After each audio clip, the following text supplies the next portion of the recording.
esta conferencia la vamos a colgar en Internet. O sea, nosotros sabemos, por nuestra propia experiencia en otros eventos, que el auditorio presencial es relativamente poco significativo en estos momentos de las tecnologías de la información y las comunicaciones, porque los auditorios masivos se consiguen a través de las redes sociales.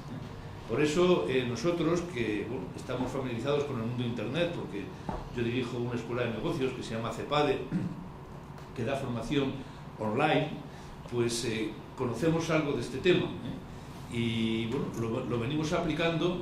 Todos los actos que realizamos los grabamos y luego encuentran normalmente un eco extraordinario en Internet, en las diferentes redes sociales. Es por eso que estamos en estos momentos grabando este acto y con la idea precisamente de que tenga la máxima divulgación posible, ya que nos encontramos con un acto de un partido político que arranca, a quien tenemos que felicitar en el día de hoy, porque ayer consiguieron más del doble de los avales que necesitaban para presentarse a las elecciones generales y el triple de los avales que necesitaban en Madrid, tratándose de un partido que trata de romper el pensamiento único. Hay que tener en cuenta que en estos momentos, sobre todo desde la transfiguración del presidente Zapatero, que ha sufrido dos grandes transfiguraciones, uno el 10 de mayo de 2010, cuando recibió una llamada telefónica de Merkel, otra de Sarkozy y otra de Obama, y cambió radicalmente las políticas socialdemócratas que estaba haciendo por políticas neoliberales. Y el último episodio de la gran transfiguración ha sido la base de Rota en el escudo antimisiles de Estados Unidos. Si hubiera que ponerle a Zapatero, si fuera un rey, como aquello de Carlos II de hechizado, seguramente habría que ponerle Zapatero primero en transfigurado, porque realmente, digamos, esto es lo que ha ocurrido. Y en este caso lo que estaba haciendo el partido del actual gobierno es las políticas que todos esperábamos que hiciera el Partido Popular, con lo cual realmente nos encontramos, de hecho, en una situación de pensamiento único. Entonces, la ruptura del pensamiento único procede de propuestas alternativas, que es lo que realmente vamos a tratar de hoy, esta tarde. Yo realmente no conozco las propuestas de ECUO, tengo muchísimo interés en conocerlas, precisamente por eso, porque realmente son propuestas alternativas de un partido que trata de ubicarse en el escenario político español. Yo las dos únicas sesiones políticas que he presidido en todos mis años de catedrático en esta escuela de ingenieros industriales han sido la de hoy y otra con Rosa Díez. Por lo tanto, realmente, digamos, soy coherente en el sentido de que trato de introducir en la medida de lo posible una cuña dentro del monolitismo de los dos partidos que realmente rigen la política española. En el caso de Rosa Díez se ha conseguido y esperemos que en el caso de ECU se consiga también. Fijaos que Rosa Díez empezó con un solo diputado, ella, y sin embargo, a partir de ahí, cómo ha ido creciendo su partido, tanto en las municipales como en las autonómicas, y las expectativas de que pueda tener grupo parlamentario en estas próximas elecciones. Bueno, pues así hay que empezar, es decir, modestamente, pero realmente, digamos, con presencia en el Congreso. Eso es clave para poder, digamos, ir avanzando en este esquema. Por otra parte, hay otro tema que me interesa especialmente en lo que vamos a oír hoy, que tiene que ver con una comida que tuve la semana pasada con un miembro destacado del Partido Socialista y de UGT, que le comenté que íbamos a tener este acto con López de Uralde y con ECUO, y él me comentó, bueno, eso de los ecologistas, el problema que tienen es que no hacen números. Y entonces realmente, como no hacen números, o sea, pues luego tienen ideas muy utópicas que a la hora de la verdad no les salen las cuentas. Bueno, yo creo que en este caso ECUO espero que haga números, lo logremos, entre otras cosas porque López de Uralde tiene una formación técnica en la Escuela de Ingenieros Agrónomos, por tanto la Politécnica, y Mariano Baratec es ingeniero de caminos también por la Politécnica, y empresario. Y en momentos de crisis sabemos que especialmente los empresarios tienen que hacer muchos números. Por lo tanto, estoy convencido de que EQUO hace números cuando hace sus propuestas. Y realmente, bueno, pues esto es una cosa que iremos comprobando a lo largo de esta tarde. Bueno, buenas tardes. Lo primero, en fin, saludaros, decir que agradecer a la invitación, a Mariano y a Julián sus palabras. Y bueno, pues estoy encantado de estar aquí con vosotros para hablar de algo que en un principio efectivamente nace de la preocupación por el entorno medioambiental, y precisamente esa preocupación por el deterioro pues nos lleva a una serie de reflexiones, entre las cuales hay una pregunta que muchísima gente a mí me hacía cuando yo era director de Greenpeace, y me decían ¿por qué no hay en España, ni ha habido en estos años, partidos verdes que tengan representación, que rompan ese techo de cristal que en España parece imposible de romper, ¿no? Y yo he reflexionado mucho sobre esto con colegas, con amigos, con gente que luego está compartiendo este proyecto que es EQUO, y entre las diversas razones, hay varias. Una de ellas nos lleva a tratar de construir EQUO de una manera distinta de lo que tradicionalmente han sido los partidos verdes, al menos en España, ¿no? En el sentido de que nosotros tenemos la percepción de que un poco se ha tratado pues de una manera, no sé si racional o irracional, es decir, yo no sé si esto ha ocurrido porque tenía que ocurrir, porque desde el ecologismo político no se ha sabido explicar, o porque digamos que ha habido quien ha tenido interés en que sea así. Como yo digo, se ha intentado llevar a las propuestas del ecologismo político a lo que yo llamo el córner de los pájaros y las flores, ¿no? Es decir, cuando tú dices esto es una propuesta verde, inmediatamente ya hay un público. Cuando tú estás en una mesa sentado con unos amigos tomando un café, ya hay un público que te dice, bueno, es que a mí eso no me interesa porque la vuestra es una propuesta incompleta. Y claro, nosotros al pensar en EQUO hemos pensado, bueno, es que realmente el primer esfuerzo que tenemos que hacer es convencer a la ciudadanía de que la propuesta de la ecología política es una propuesta completa.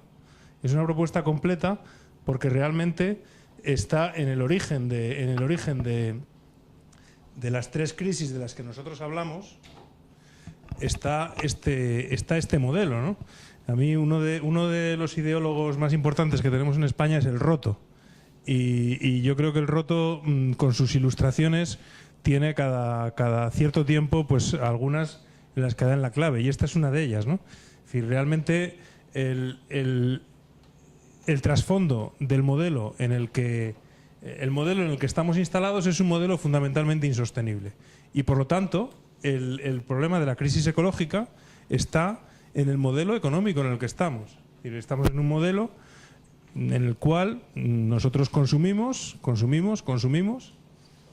y el planeta pues se va agotando hasta el punto de que los estudios que se hacen de huella ecológica, por ejemplo, pues hablan de que estamos ya consumiendo, se ha comentado, ¿no?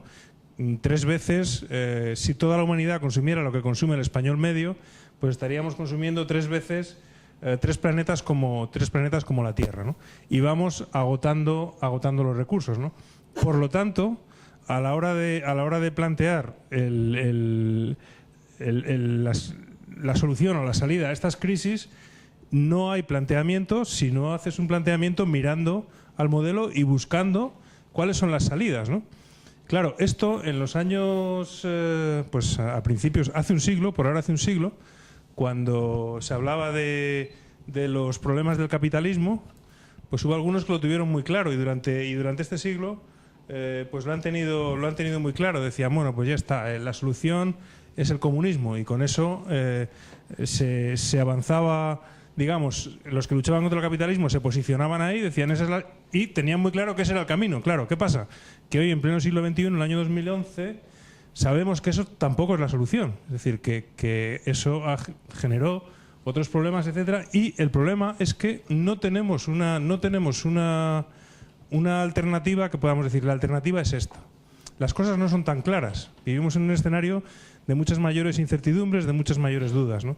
Y por lo tanto nosotros desde el pensamiento que a nosotros nos anima, que es el pensamiento ecológico, pues reflexionamos sobre todas las cosas, ¿no?, que nos están llevando a esta situación. Y entre otras, reflexionamos sobre la propia ciencia económica, ¿no? La propia ciencia económica que en muchas ocasiones no tiene la base de que estamos en una base física, no lo tiene en consideración, ¿no? Es decir, y ya hay una escuela de economía ecológica que empieza ya pues a mediados del siglo pasado, que introduce este factor, introduce en el pensamiento económico, ¿no? A pesar de que no es todavía un pensamiento dominante, se empieza a introducir, ¿no? Y se empiezan a cuestionar aspectos que hasta ahora pues prácticamente nadie cuestionaba, y nosotros los empezamos a cuestionar. Lo digo porque para nosotros la transformación del modelo requiere también de cierta transformación de pensamiento, de cómo pensamos y de cómo medimos las cosas que están pasando. Por ejemplo, para nosotros el concepto de Producto Interior Bruto es un concepto que está en la base del pensamiento que podemos llamar problemático, ¿no? En el sentido de que el PIB lo mide todo lo que sea actividad económica está incluido en el PIB. Y da igual que sea, por ejemplo, pues la marea negra del Prestige, si eso genera actividad económica y se venden muchísimas palas y muchísimos monos blancos y hay 1 millón de personas que se desplazan a Galicia, que se establecen en los hoteles, en los hostales, etcétera, etcétera, todo eso genera actividad, ¿no? Genera actividad en el corto plazo, pero el PIB sube.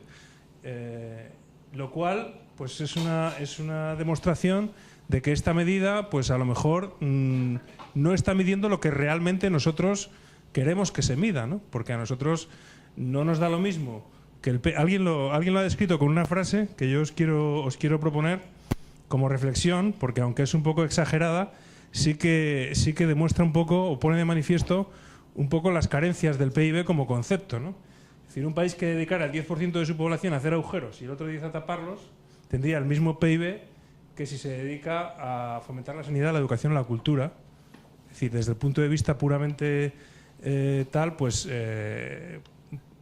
sería lo mismo, ¿no? Por lo tanto, nosotros pensamos y promovemos que para empezar tenemos que empezar a buscar otros indicadores de actividad, porque lo que realmente buscamos es la calidad de vida.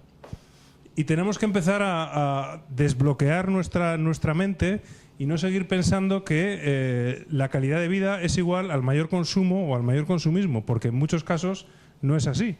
Y hay otros indicadores, entre otros, bueno, el del que más se ha hablado ahora es de felicidad interior bruta, ¿no? Es decir, que mide conceptos diferentes que tratan de entender cuál es el nivel de satisfacción de las gentes que viven en un país. Y el nivel de felicidad interior bruta no suele coincidir con el PIB. Es decir, son países diferentes, ¿no? Porque todos sabemos, y está muy estudiado, que a partir de un cierto nivel de consumo, a partir de tener satisfechas determinadas necesidades, el mayor consumo no necesariamente te genera una mayor felicidad, ¿no? Evidentemente, el cambio de indicadores lo traigo como introducción un poco porque creo que tenemos que empezar a pensar de otra manera, pensar de una manera más crítica sobre la forma en la que se nos plantean los problemas que tenemos, ¿no?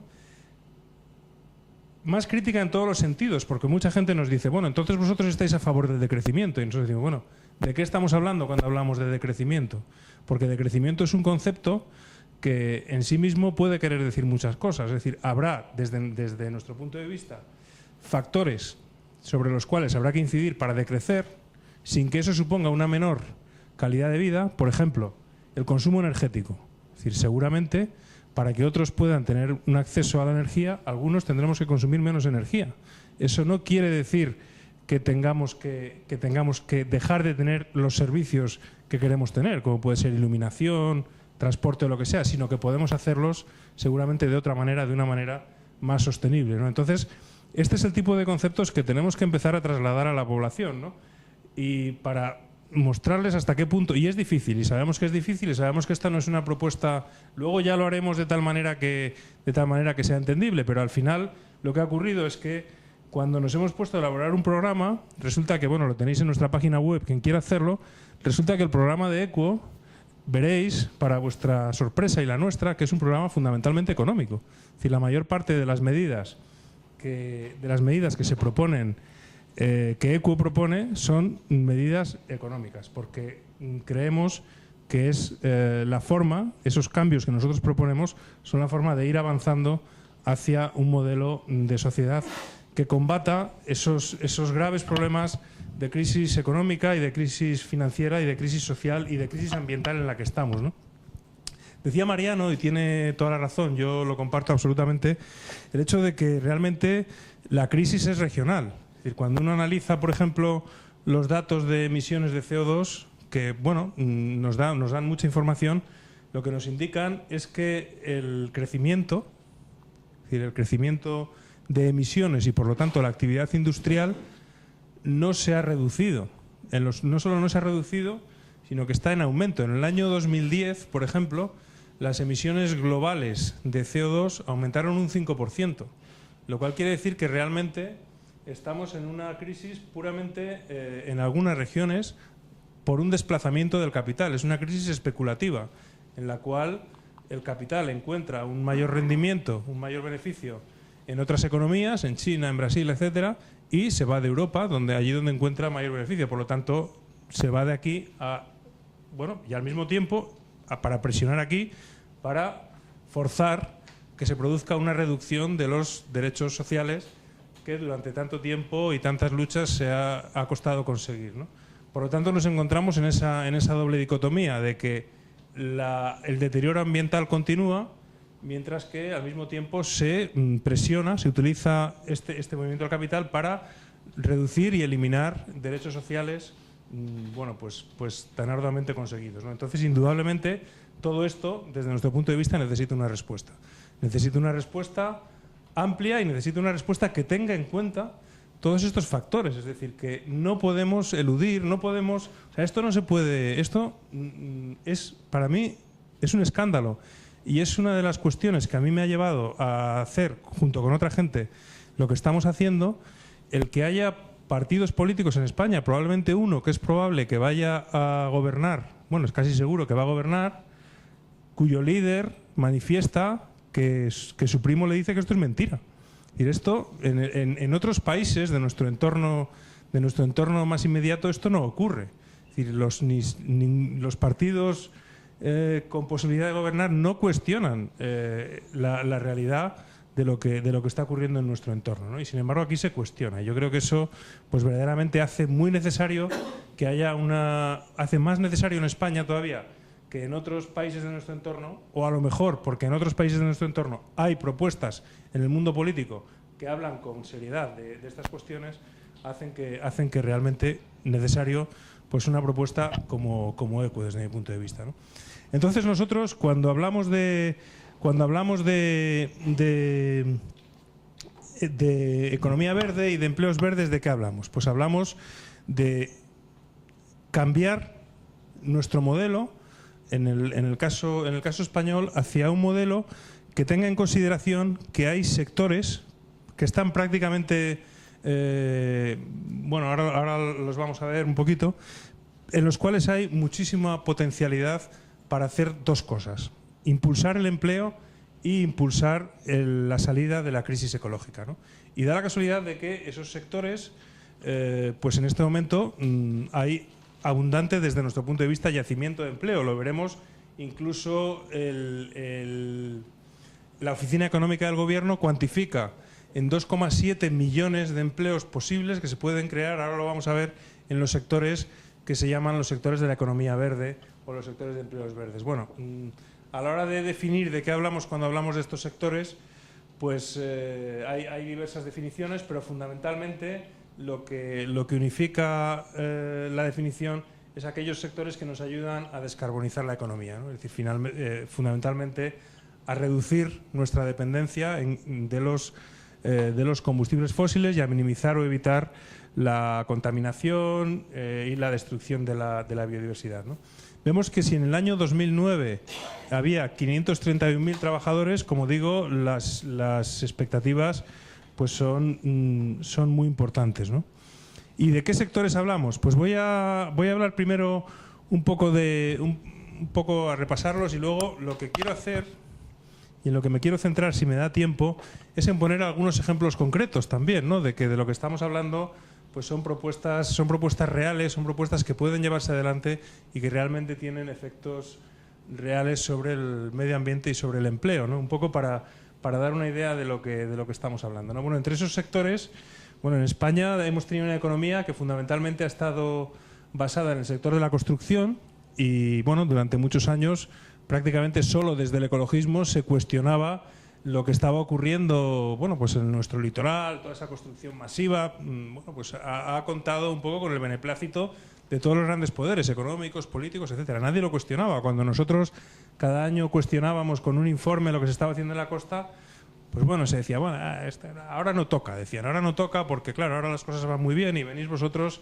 a estropearnos la fiesta. Y entonces ahora cuando decimos, habría que hacer algo, y dicen, no, ahora no toca porque ahora estamos en crisis, ¿no? Y decimos, ya toca, ya es el momento de reflexionar hacia dónde vamos y cómo cambiamos las cosas, ¿no? Y esto es lo que desde EQUO pues estamos haciendo, y estamos haciendo propuestas pues que yo creo que son novedosas, que son diferentes, ¿no?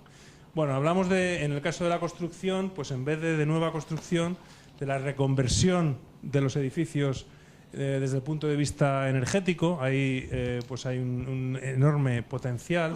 Hablamos del sector de las energías renovables, la agricultura y la ganadería ecológica, el tema del reciclaje, transporte, movilidad sostenible, el sector del agua, la gestión de espacios, que, como he dicho, la Oficina Económica del Gobierno cuantifica en estos sectores el potencial de creación de empleo casi en 2,8 millones, lo cual yo creo que es muy significativo. Y eso debe condicionar, desde nuestro punto de vista, y así lo proponemos en nuestro programa, debe condicionar un poco las políticas del Gobierno, es decir, dónde se dedican recursos para impulsar el empleo, recursos públicos, ¿no? Porque en España hay una tradición constante, continuada, de que fundamentalmente el recurso público se utiliza cuando hay un problema de desempleo en infraestructuras, ¿no?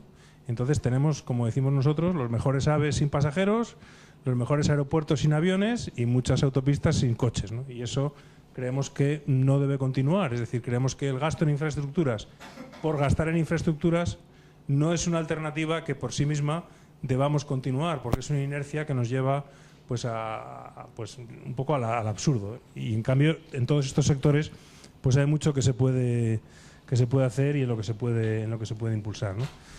Alguien lo ha cuantificado, y aquí tenemos algunos datos sobre el empleo generado en los últimos años en estos sectores, y vemos que el crecimiento pues ha sido espectacular, ¿no? Bien es verdad que en el sector, por ejemplo, de las renovables, pues también se ha perdido mucho empleo en los últimos años debido a decisiones políticas que se han tomado desde el Ministerio de Industria, sobre las que no me voy a extender mucho, pero que sí tienen que ver con el tema de las primas, y que luego, pues como suele ocurrir, al no tenerse en cuenta en las decisiones políticas, digamos, desde el punto de vista más de hacia dónde van las cosas, en este caso el coste del petróleo, pues resulta que las primas de las renovables se les ha acusado de ser las culpables de todos los males de la economía española, y en el año 2011 nos encontramos con que sube el barril de petróleo y solamente en unos meses las importaciones de petróleo suponen tanto como todo lo que nos habíamos gastado en primas de renovables por esa subida solamente de $10 del barril, ¿no? Lo cual demuestra hasta qué punto pues es necesario tener en cuenta el contexto internacional y el contexto ambiental para, digamos, tomar determinadas decisiones, ¿no? Y yo creo que en concreto la decisión de las primas de las renovables pues es una decisión errónea, ¿no?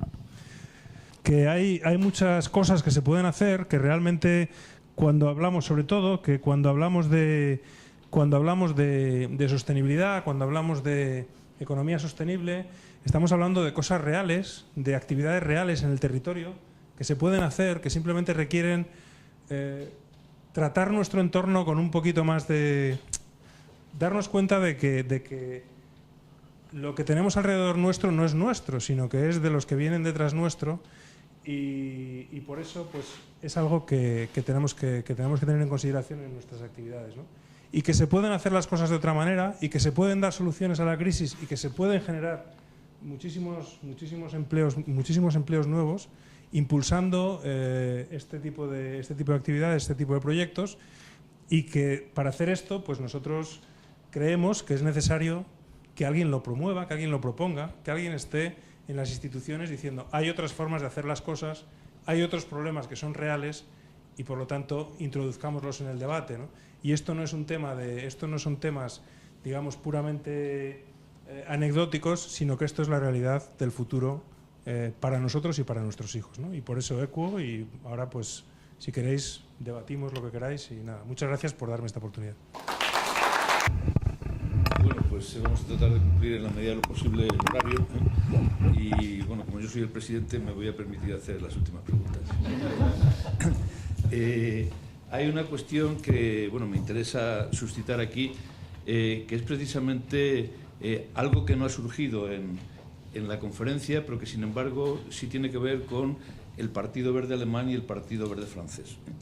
Tanto Daniel Cohn-Bendit como Joschka Fischer se han declarado públicamente partidarios de que la solución para Europa en estos momentos de crisis es mucha más Europa. Es decir, pérdida de soberanía nacional en beneficio de un Estado, digamos, mucho más fuerte, la construcción de una gran nación europea. Esto realmente está en el sentido de la historia, es decir, el mundo se está configurando en el siglo XXI sobre unidades de varios millones de kilómetros cuadrados de extensión, China, India, Brasil, Rusia, Estados Unidos, con millones de habitantes, es decir, por encima de los 200 millones de habitantes.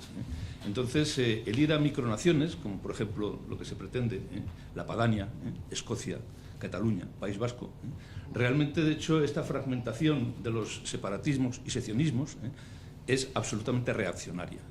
Entonces, yo creo que eso es un tema que realmente debía ser propio del discurso ecologista, en la línea de Joschka Fischer y Daniel Cohn-Bendit. El europeísmo a ultranza, la construcción de una gran nación europea, porque realmente los problemas ambientales no se resuelven tampoco a nivel nacional, sino que tienen una dimensión global, y bueno, todavía no estamos en condiciones de plantear, digamos, un gobierno global. Por lo menos vamos a un gobierno europeo mucho más fuerte, es decir, con un presidente fuerte, con un ministro de Economía fuerte, con un ministro de Asuntos Exteriores fuerte, con un ministro de Industria fuerte, y no con esas caricaturas de presidentes como Van Rompuy o la señora Ashton. O sea, realmente, de hecho, ya está bien de bromas. O sea, de hecho, ¿con qué legitimidad están en estos momentos dirigiendo la salida de la crisis en Europa la señora Merkel y el señor Sarkozy? ¿Con qué legitimidad democrática se han convertido ellos en los líderes de la salida europea a la crisis? Bueno, pues esto creo que tiene que incorporarse al discurso de Equo, el europeísmo a ultranza. Esto enlaza un poco con lo del País Vasco y por qué es noticiable últimamente. Aunque aquí difiero con mi amigo Mariano Baraté en algunos aspectos, creo que el País Vasco está siendo noticias por dos cuestiones. Una de ellas de carácter político y otra de carácter energético. La política, la mascarada de ayer, con los mercenarios diplomáticos pagados por ETA. Bueno, pues eso realmente, de hecho, es algo que hay que denunciar públicamente. Realmente el separatismo en estos momentos es reaccionario. Venga de donde venga. Y Bildu es lo más reaccionario que hay en Europa en estos momentos. Desde el punto de vista energético, ha sido noticia Euskadi porque en el sur de Vitoria se ha descubierto una gran bolsa de gas no convencional, de shale gas. Esa bolsa tiene, digamos, recursos suficientes para 5 años en España, el consumo de gas, y 60 años para Euskadi. El problema es la explotación. En estos momentos, las tecnologías de explotación del shale gas, o gas no convencional, se están haciendo masivamente en Estados Unidos, concretamente y fundamentalmente en Texas, que es donde realmente vienen los expertos próximamente a Euskadi, con un destrozo ambiental impresionante, porque realmente, de hecho, son tecnologías muy agresivas, tremendamente agresivas con el medio ambiente, hasta tal punto de que la explotación de gas no convencional en Francia ha sido prohibida. Y realmente, bueno, pues en Estados Unidos hay en estos momentos una especie de fiebre del oro que ha entrado allí, como 30.000 explotaciones de gas no convencional que efectivamente han reducido drásticamente la dependencia de gas de Estados Unidos al resto del mundo, pero con un coste ambiental impresionante. Creo que realmente es un tema que EQUO debe vigilar. ¿Qué es lo que va a pasar con el shale gas en Europa, cuyas principales explotaciones en estos momentos van a estar en Euskadi y en Polonia? Bueno, y por último, digamos, se puede reaccionar a estos comentarios míos, que realmente son, lógicamente, objeto de debate. La tercera cuestión es, yo me pondría en el caso del amigo de UGT con el que estuve comiendo, cuando me decía esto de que los ecologistas no hacen números, ¿no? Él me decía, me lo ponía como ejemplo, dice, por ejemplo, los ecologistas están simultáneamente en contra de la energía nuclear por el tema de los recursos, los residuos nucleares y por el tema del riesgo nuclear, y también están contra el carbón y el gas por el tema de la contaminación ambiental, el CO2, el cambio climático. Entonces, claro, la solución es el 100% de energías renovables, eso me lo acaba de decir, pero ¿qué coste tiene esto? Él me decía, si realmente fuéramos en este momento, con el estado actual de las tecnologías, a solo energías renovables en el mundo, volveríamos al siglo XIX. Bueno, es su cálculo, Yo realmente, de hecho, no sé qué contestar a esto, pero efectivamente da la impresión de que simultáneamente ir contra el carbón y el gas y contra la energía nuclear, pues estamos en el tema de los lobbies.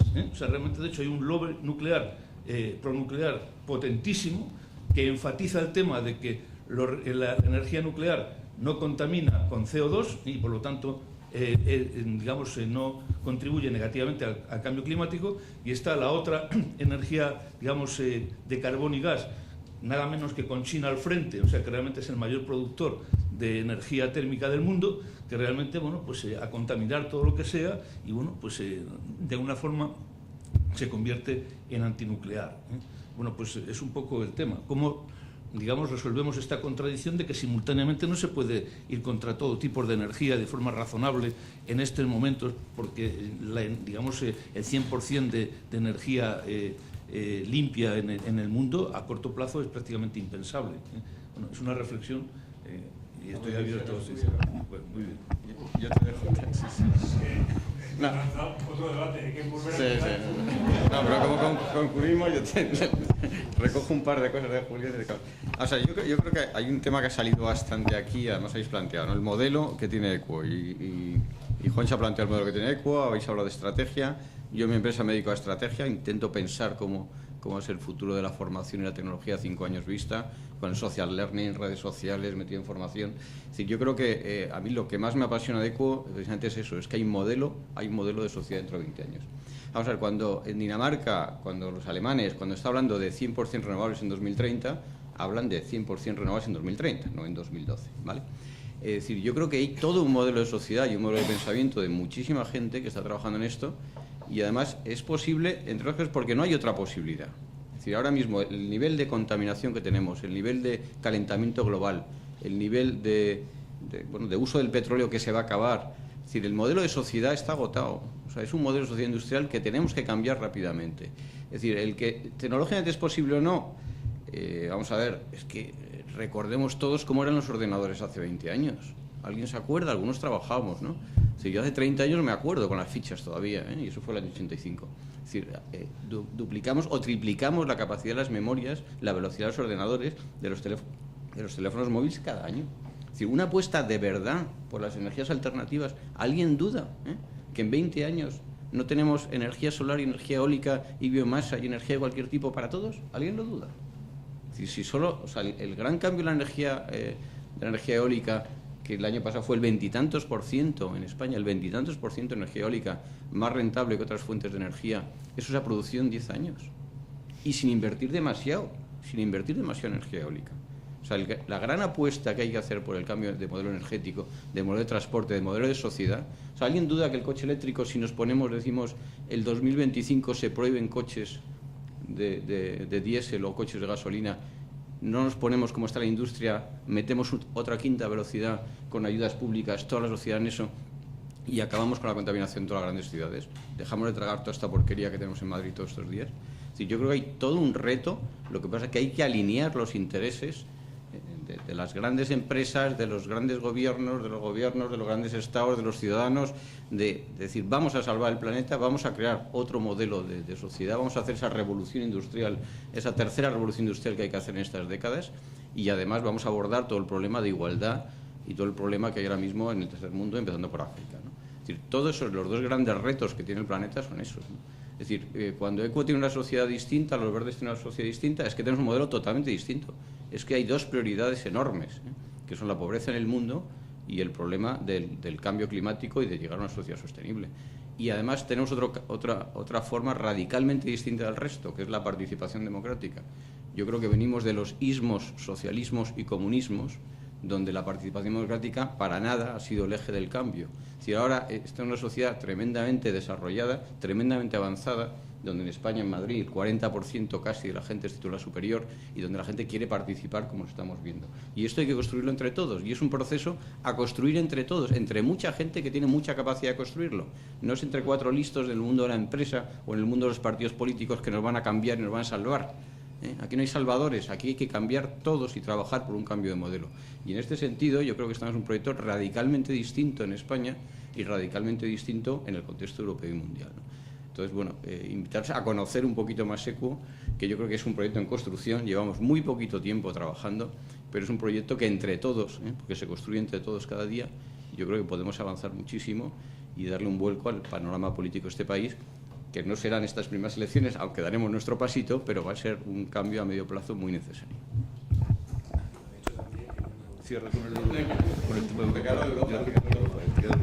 Bueno, nosotros somos radicalmente europeístas, eso hay que decirlo muy claramente, y nuestra propuesta, y así lo decimos en nuestro programa, de cara a la crisis, nosotros apostamos, de cara a la crisis en general, de cara al futuro, apostamos por más Europa, ¿no?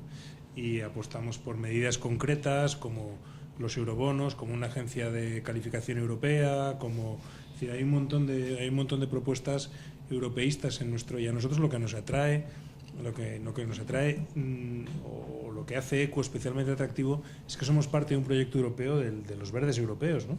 y que contamos con todo su apoyo, y ese es nuestro proyecto. Nuestro proyecto es una Europa